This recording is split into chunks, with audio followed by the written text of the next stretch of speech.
will the windfall tax benefit now the manufacturing sector? Is there any way that the government intends to, give back to the manufacturing sector to compensate for the period of suffering?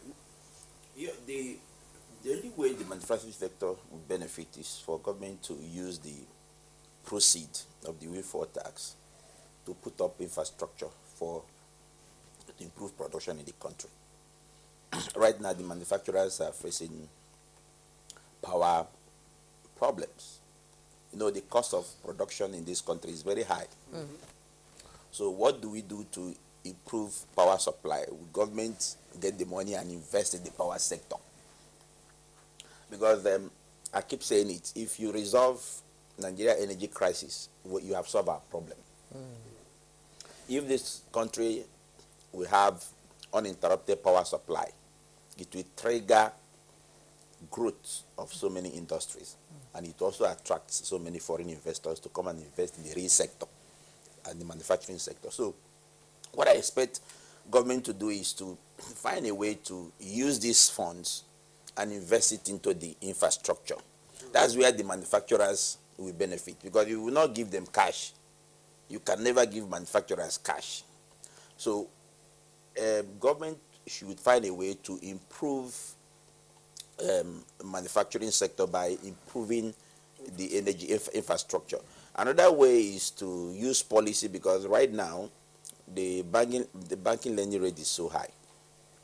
So manufacturers will find it difficult to go to the banks to borrow money. In fact, borrowing money from the bank now is not advisable because of the high rates. Another area is the cost of production. Some of the things the manufacturers are being importing into the country, some of the things we can also produce here, as I said earlier. So as the dollar rate is going high, the cost of those imports are going high, and at the end of it, to affect the cost of production. So government should also see a way to stabilize the forex, so that, like recently, they said government gave information that they can import some food items. Importing food items is not the solution to our economy, because if the rate is increased, okay, since then you can see that there's demand for forex. It has moved from 1.5 to 1.6 and is heading to 1.7. Yeah. So if you are using 1.7, if it gets to 1.8 and import food, the food will still be expensive. So you still have not solved the problem, because you are importing inflation at the same time. So what do you do to encourage local production? Whatever government can do to encourage local production will definitely benefit the manufacturers and benefit the economy. So I believe that government is looking at for 6.2 trillion.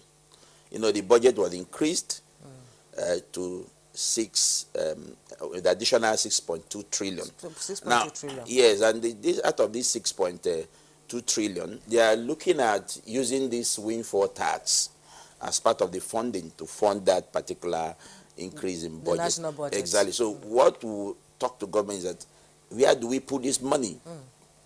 Can we put this money into infrastructure, to the road projects? Because manufacturers also need good roads to make sure the goods manufactured are well distributed. Can we put it into power sector? How do we improve the power sector? So anything you're going to do into the energy sector will benefit the manufacturers. I think that's where the manufacturers can benefit when it comes to this. Yes. Exactly. Yeah. Okay. So you're an advocate of not importing food because it will increase the forex demand. Importing food into the country is not the best. It could be good on a temporary basis, but you are also killing the local industry. Because I could remember when Nigeria was doing export promotion program and import substitution program. Import substitution, where you reduce your import and encourage the local production. Because when you are encouraging the local production, you are creating jobs, you are making the economy more viable. But when you are importing food into the country, you are rather killing jobs in the country. Now, many Nigerians are leaving this country to go and work abroad. Where are they working abroad? Because the availability of industries abroad. Yes. If they are work here, of course, if we have more industries, if there's a lot of industries in the country, the Japa phenomenon because they don't have what they're doing, so they have to go where there is industry.